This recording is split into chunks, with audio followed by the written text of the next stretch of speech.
Hello and welcome to InkGenius creative writing class.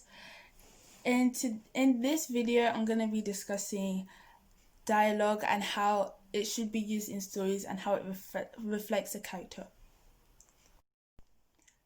Dialogue is definitely not a filler. You shouldn't use it as a filler in your stories. If you're stuck for what to do, don't use dialogue. Try and think of something. Dialogue should be used to move the story along or to describe a character. In this, I'm going to show you how it's used to describe a character. Most people, what they say, it often reflects who they are.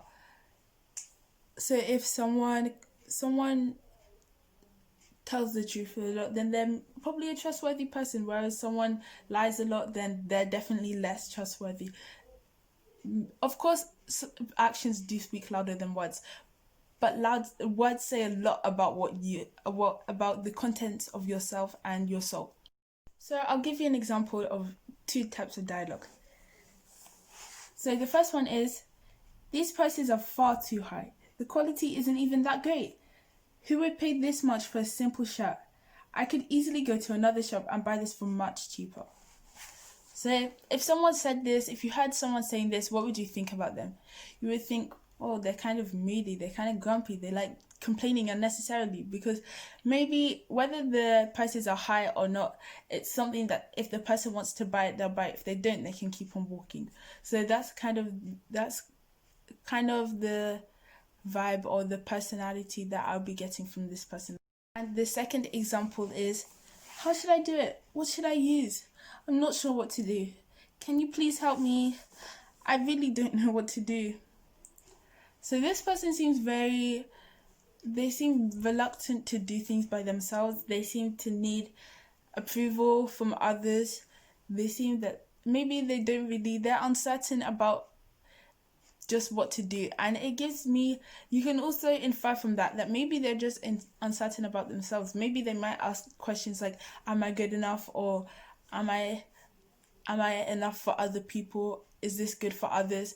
Maybe they want to please other people rather than please themselves. Maybe they don't accept themselves without the acceptance of others.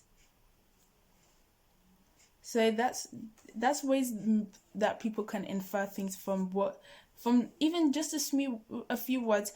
You can infer a lot. So make sure you spend those few words wisely. Otherwise, your reader might get mixed signals or the wrong signals or no signals at all. Use dialogue wisely. Make it seem like something a real person would say. Maybe you still might not see your characters as real people, but in your story they are real people, and they probably wouldn't say a page long of words. I've actually read a book personally that I think the character was speaking for about 2 pages, but she was very talkative, so there was a reason to that. But you might lose your readers by doing that, so don't make your dialogue long, especially if your character is about to die and then you do a page long of writing that's like very poetical and theatrical. I think it's cliche. You don't need to do it. Make it seem something that a real person would say, something that you would hear people say. So maybe as you're walking down the streets, maybe just take notes of how people speak, how different people speak in relation to their appearance, to help you with your character inspiration. There are also things like villain talk and hero talk. I think everyone speaks in their own way.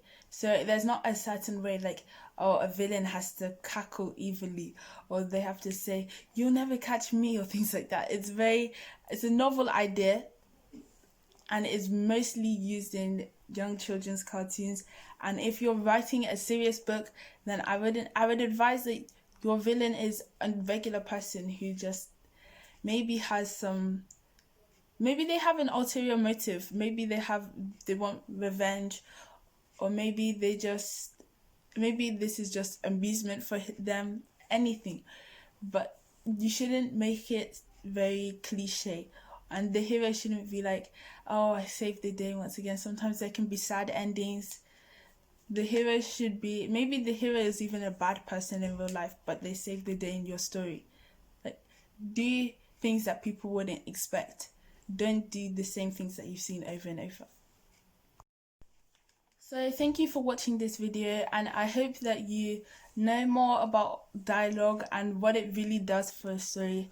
I hope that now you know that you shouldn't just use dialogue randomly, that it should definitely make sense and it should feel like it was fitted there.